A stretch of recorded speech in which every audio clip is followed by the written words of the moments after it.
தாவேகா தலைவர் விஜயோட அந்த சனிக்கிழமை சுற்றுப்பயணம் இருக்குல்ல, சனிக்கிழமை சுற்றுப்பயணம் ஏன்னா பெருமாளுக்கு உகந்த நாளா அது தெரியல. அவருக்கு வந்து சனிக்கிழமை ஃபிக்ஸ் பண்ணியிருக்காங்க. அதுக்கு வந்து இந்த பக்கம் திமுக பாஜகலாம் என்ன சொல்றாங்கன்னா, என்ன வீக்கெண்ட் மட்டும்தான் அரசியல் பண்ணுவார்னா அவர் எப்படி முதலமைச்சர் கனவெல்லாம் காணலாங்கிற கேள்வி வருது.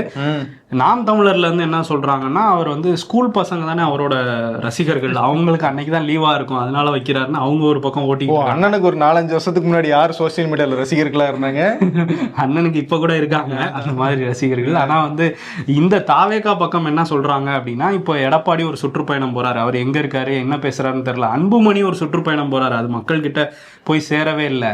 அதே மாதிரி இவர் உதயநிதி கூட சுற்றுப்பயணம் ஆரம்பிச்சிருக்காரு, அது யாருக்குமே தெரியல. இதெல்லாம் வந்து விஜய் சுற்றுப்பயணம் தான் சொன்னாரு. இப்ப பாருங்க மக்கள் போக்கஸ் எல்லாம் இந்த பக்கம் வந்துருச்சு. வாரத்துல ஒரு நாள் வந்து அந்த 5 நாள் பிரச்சனையும் அந்த பகுதி அமைச்சர்கள் பிரச்சனையும் பேசுவாரு.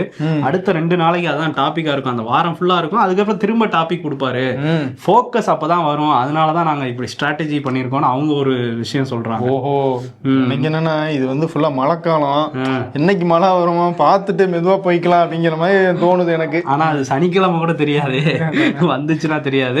சரி, அவர் வந்து இதை ஃபிக்ஸ் பண்ணியிருக்காருல்ல. இப்போ இதுக்கு வந்து திருச்சியில இந்த மரக்கடை பகுதியில அனுமதி கொடுத்துருக்காங்க காவல்துறை. ஆனா பல நிபந்தனைகளை போட்டிருக்காங்க. அவர் ரோட் ஷோ பண்ணக்கூடாது அப்படிங்கிறது. அதே மாதிரி வண்டியில வரும்போது உட்கார்ந்துகிட்டே தான் வரணும். உங்க கட்சி தொண்டர்கள் தொல்லை தாங்க முடியல எங்களால. ஆமா, மேல வந்து ஓப்பன் இதுல வந்து நின்றுட்டு வரக்கூடாது, ரோட் ஷோ பண்ணக்கூடாது. நீங்க 20 இருந்து 25 நிமிஷம் தான் பேசணும், அதுக்கு மேல பேசக்கூடாது. பேசிட்டு திருவெரும்பூர் சாலை வழியா தான் போகணும் அப்படின்னு சொல்லி நிறைய கட்டுப்பாடுகள் போட்டிருக்காங்க. இது வந்து அமைச்சர் KN நேரு, அன்பில் மகேஷ் இவங்க 2 பேரும் தான் தடுக்கிறாங்க விஜய அப்படின்னு சொல்லி அவங்க கட்சியில இருந்து சொல்லிட்டு இருக்காங்க.